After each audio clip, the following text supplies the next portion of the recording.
আসসালামু আলাইকুম প্রিয় দর্শক, আমি বর্তমানে উপস্থিত গৌহাটি দিশপুর লজ। তো এইখানে আমি পেয়ে গেছি আমাদের আসাম সংখ্যালঘুর সংগ্রাম পরিষদের নেতা। উনার সাথে আমার মুলাকাত হয়ে গিয়েছে। তো আপনারা দেখতে পাচ্ছেন আমার ক্যামেরার সামনে উনি রয়েছেন। তো উনার মুখ থেকে কিছু বক্তব্য শুনবো আমাদের বরাক ভ্যালির বা তথা গোটা আসামের। আসসালামু আলাইকুম।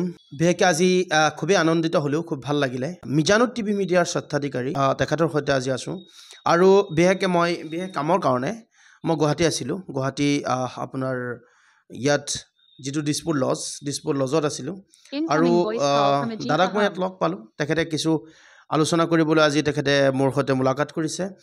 থেংক ইউ ছ' মাছ। আচলতে মানে আমি ক'বলৈ গ'লে যদি আমি চাওঁ যে আমি বিশেষকৈ যদি ইছলাম ধৰ্মৰ যদি আমি খুঁটি হিচাপে আমি ভাবোঁ, তেনেহ'লে বৰাক ভেলীৰ সৈতে আমাৰ এটা ইছলামৰ কিবা এটা জড়িত আছে। তাত আমাৰ বাছকান্দি হুজুৰ ৰহমাতুল্লাহি আলাই তেখেতৰ জন্ম হৈছিলে আৰু বাছকান্দি হুজুৰ ৰহমাতুল্লাহি আলাই শ্বেখ আহমদ আলী ৰহমাতুল্লাহ আলাই তেখেতে সমগ্ৰ ভাৰতবৰ্ষৰ মাজত উত্তৰ পূৰ্বাঞ্চলত তেখেত আমিৰে শৰীয়ত আছিলে আৰু হুজুৰৰ বহুকেইটা যিখিনি আচলতে হুজুৰৰ কাৰণে আজি হুজুৰৰ নাম লওঁতে মানুহে ভয় পায়, এনেকুৱা এটা ঠাইৰ এজন ব্যক্তিক পাইছোঁ আৰু বিশেষকৈ মই তেখেতৰ সৈতে সাক্ষাৎ কৰিছোঁ, খুব ভাল লাগিছে।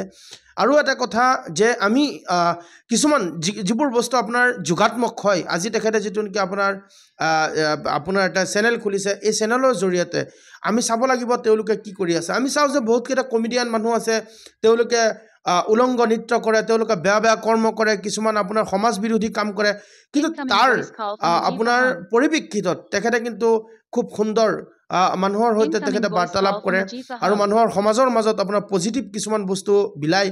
গতিকে মই আজি ভাল পাইছোঁ তেখেতক।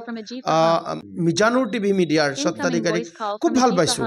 আৰু বিশেষকৈ আচলতে যদিও মই আপোনাৰ বৰাক ভেলীত যোৱা নাই, কিন্তু বৰাক ভেলীৰ কিছুমান ঐতিহ্যময় কিছু ঠাই আছে আৰু বহুত আমাৰ মানে কিছুমান মৰম জড়িত হৈ আছে তাত। মই খুব বেছি ভাল পাইছোঁ। আৰু বিশেষকৈ আপোনালোকে গম পায় যে মই বিভিন্ন সময়ত আপোনাৰ টিভিৰ ফ্ৰণ্টত বা মিডিয়াৰ ফ্ৰণ্টত মই বিভিন্ন আলোচনা কৰোঁ। সংখ্যালঘু মুছলমানৰ আপোনাৰ খৰ্ব হোৱা অধিকাৰৰ বিষয়ে মই আলোচনা কৰোঁ আৰু সেই সময়ত বিশেষকৈ যদিও মই সেই ঠাইলৈ যাব পৰা নাই, তেওঁলোকৰো মই কিছুমান আলোচনা কৰোঁ। আৰু ভাল লাগিল আমি সকলোৱে যে এটি সমাজৰ মাজত বিস্তাৰিত আমাৰ কিছুমান আলোচনা ৰাখিবলৈ এটি ভাল আমাৰ ব্লগৰ প্ৰয়োজন, ভাল এটি চেনেলৰ প্ৰয়োজন। গতিকে মই আশা কৰোঁ মিজানুৰ টিভি মিডিয়া আপোনালোকে সকলোৱে এটা কমেণ্ট, ফ'ল' আৰু শ্বেয়াৰ কৰিব, আগত আগুৱাই লৈ যাবলৈ তেখেতক অনুপ্ৰেৰণা যোগাব। কাৰণ আমি যদি কাৰোবাক মৰম দিওঁ, চেনেহ দিওঁ, হয়তো তেখেতে আগুৱাই যোৱাৰ পিছত আজি মই কৈছোঁ তেখেতে এটা উদ্দেশ্য লৈ পেলাই, তেখেতে এটা ডাঙৰ আশা লৈ পেলাই যে কাম কৰি আছে, যে এই মিডিয়া যদি তেখেতে গ্ৰ'থ কৰিব পাৰে, এই মিডিয়া টিভি মিডিয়াৰ জৰিয়তে যদি আপোনাৰ মিজানুৰ টিভি মিডিয়াৰ জৰিয়তে যদি তেখেতে আগুৱাই যাব পাৰে, অন্ততঃ তেখেতে উপাৰ্জন কৰা টকা পইচা গৰীব দুখীয়া ৰাইজৰ হৈ কাম কৰিব।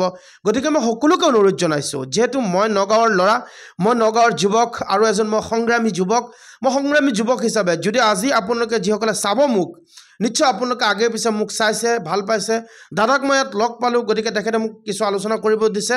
মই আপোনালোকক এটাই অনুৰোধ জনাম, মিজানুৰ টিভি মিডিয়াক আপোনালোকে আগুৱাই দিয়ক। মই দাদাৰ সৈতে মই কথা পাতিম, যে মই ক'ম যে তেখেতে যদি এই মিজানুৰ টিভি মিডিয়াৰ জৰিয়তে তেখেতে সফল হয় আৰু ইয়াৰ পৰা যদি টকা ইনকাম কৰে, মই দাদাক ক'ম যে নিশ্চয় আপুনি প্ৰথম দুখীয়া মানুহক সহায় কৰিবনে আপুনি?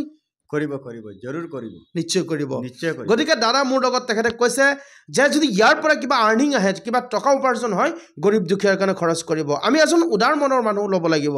কাৰণ আমি মানুহে মানুহৰ বাবে, যদি আমি এজন আনজনৰ বাবে হ'ব নোৱাৰোঁ, যদি আমি এজন বেলেগৰ বাবে উপকাৰ কৰিব নোৱাৰোঁ, তেনেহ'লে মনত ৰাখিব আমি মানুহ হৈ পেলাই জীয়াই থকাৰ কোনো অধিকাৰ নাই। গতিকে আমি মানুহ হিচাপে যদি গঢ় দিওঁ, আজি চাওক আমি চাব লাগিব যে তেখেতক যদি আমি এটা ফ'ল' কৰি দিওঁ, আজি যদি তেখেতক ফ'ল' কৰি দিওঁ, মোৰ আৰু আপোনাৰ কোনো ক্ষতি নহয়, যে আমাৰ এজন ভাই তেখেতে আগুৱাই যাব আৰু তেখেতে অনুপ্ৰেৰণা পাব। মই সকলোকে অনুৰোধ জনাইছোঁ, সকলোৱে এটা লাইক, এটা কমেণ্ট আৰু এটা শ্বেয়াৰ কৰিব। ধন্যবাদ। Thank you so' much all of you Barak valley. সকলোকে মই ধন্যবাদ জনাইছোঁ আৰু লগত মই সঁচাকৈয়ে মই আছুতীয়াভাৱে মই ধন্যবাদ জনাইছোঁ মিজানুৰ টিভি মিডিয়াৰ স্বত্বাধিকাৰী দাদাক। Thank you so' much all of U.